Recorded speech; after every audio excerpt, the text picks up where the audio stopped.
We were in the compound for approximately 2 hours, and after the mission was accomplished, we took highly sensitive material and information from the raid, much having to do with ISIS, origins, future plans, things that we very much want. As President Trump, of course, this morning describing in detail the U.S.-led mission that led to the death of ISIS leader al-Baghdadi. Our special forces cornering him last night in a compound in Idlib in northern Syria.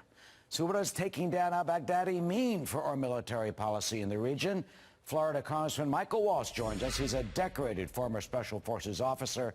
He served in the Middle East and is now a member of the House Armed Services Committee. Congressman, welcome. First, your reaction to the death of al-Baghdadi. Sure. Well, this is a fantastic day for America, and it's a fantastic day for freedom.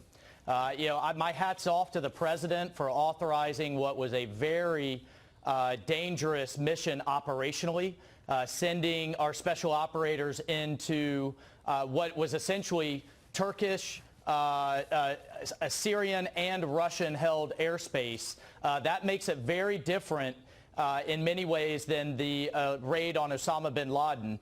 At the end of the day, our men and women in uniform did what they're trained and equipped to do, and it sent the message around the world. You can run, but you can't hide forever. What is so surprising, I think, to a lot of people today is when the president was talking about this operation, as you just said, you're dealing with cooperation of rivals, adversaries, right, enemies, the Kurds, who certainly would have a potential bone to pick with us after what happened the last couple of weeks. Tell me about that, the cooperation of Turkey.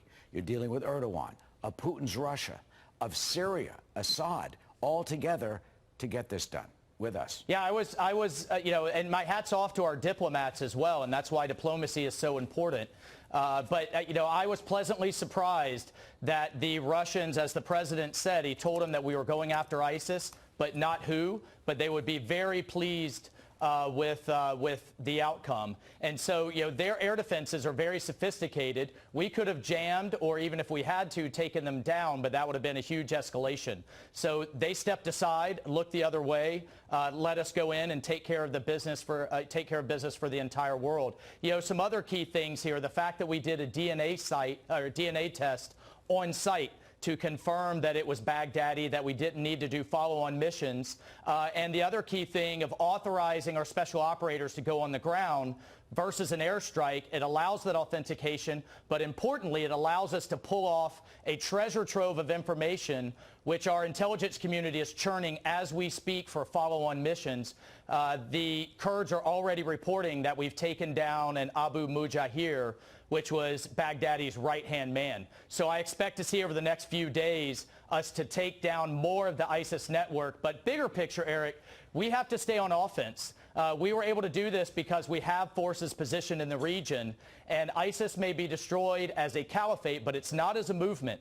It still has cells all over the world. It's growing in Afghanistan, and we have to keep our foot on its neck to keep the fight over there and to keep it from following us home. So you're saying within less than 24 hours after the boss is killed, his communications officer perhaps could also have been taken out?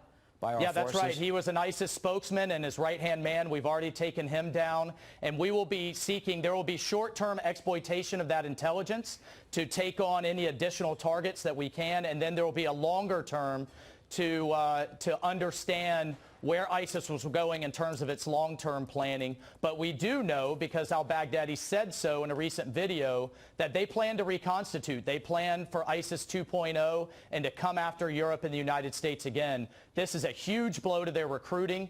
These terrorists respect strength, and they take advantage of weakness. And I fully support the president in showing what a coward Baghdadi was when he died. Yeah, what about the language that he used? Some people criticizing that, but I mean, look, he made a point saying he wants to get it out to those young people, from Minnesota and elsewhere that flock over to Al-Qaeda and are attracted to this philosophy, to tell them no. This is the truth. What ISIS did that was so different than al-Qaeda was its online presence, showing a position of strength, showing that they had established a caliphate and recruiting from all over the world and then inspiring attacks. But by showing what a coward he is, dragging his own children into a tunnel to die with him, using them as human shields, I think the president was absolutely right, and I fully support him in that showing at the end of the day, you know, these guys, I don't know how to describe it, except they're just full-blown cowards. They have no problem sending other people to their death as suicide bombers, but they cower in fear when they're faced with a tough fight. Yeah, and I want to circle back with something we talked about a minute ago. That's Russia. Look, Russia and Putin's tried to interfere with our election system. They are adversaries. Some say they are enemy. Let me play that soundbite, one of them, in which the president actually thanked them for their cooperation. Let's listen. Russia treated us great. They opened up. We had to fly over certain Russia areas, Russia-held areas. Russia was great. Iraq was excellent. We really had great cooperation. And you have to understand, they didn't know what we were doing and where we were going exactly. You know, Russia has been attacked by ISIS, too. I mean, can you briefly bring us into that thinking? What do we call them up and say, we have an operation, don't do a thing, it's very important, stand back? And that's why that military cooperation on the ground is so important.